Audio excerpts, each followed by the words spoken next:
मराठा आरक्षणाच्या प्रश्नावरून राज्य सरकारनं मराठा समाजाची नेहमीच फसवणूक केली आहे। अंतरवाली जराटी या ठिकाणी शांततेत सुरू असणाऱ्या आंदोलनात माता भगिनींवर या विद्यमान सरकारनं लाठीचार्ज केला, त्यांच्यावर गुन्हे दाखल करून नाहक त्रास दिला।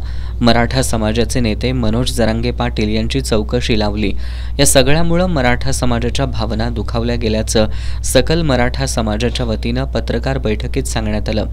राज्यात सत्तेत असलेलं महायुती सरकार आरक्षण विरोधी आहे, त्यामुळे मराठा समाजाचे नेते मनोज जरांगे पाटील यांनी मराठा आरक्षण विरोधी भूमिका घेणाऱ्या महायुतीचे सर्व उमेदवार आणि मराठा आरक्षणाला विरोध करणाऱ्या पक्षांचे उमेदवार पाडा असा आदेश दिला असल्याचं मराठा क्रांती मोर्चाचे राज्य समन्वयक हनुमंत पाटील यांनी पत्रकार बैठकीत सांगितलं। मनोज दादांनी 6 वेळा अमरण उपोषण केलं, पण त्या सरकारनं शब्द पाळला नाही आणि मराठा समाजाची वाताहत केली। म्हणून त्या सरकारचा कायदेशीररित्या आणि संविधानिकरित्या सुपडा साफ करण्यासाठी मराठा समाज, कोल्हापूर जिल्ह्यातील मराठा समाज आज संविधानिकरित्या मतदानाच्या माध्यमातून सुपडा साफ करण्यासाठी आज इथं उतरलेला आहे।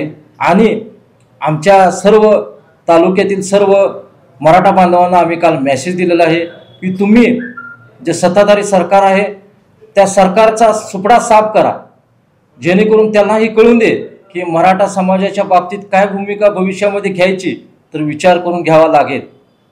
जी लोक न्याय आंदोलनानं न्याय पद्धतीनं मागण्या मान्य करत असतील त्यांच्याबद्दल काय भूमिका घ्यायची याचा विचार त्यांना करावा लागेल। म्हणून मनोज दादांनी जी भूमिका घेतलेली आहे ती रास्त आहे आणि कोल्हापूर जिल्हा सकल मराठा समाजाची ते कायदेशीररित्या त्याचं पालन करणार आहे। जोपर्यंत आरक्षण मिळणार नाही तोपर्यंत हा लढा सुरूच राहील असा निर्धार सकल मराठा समाजानं व्यक्त केला।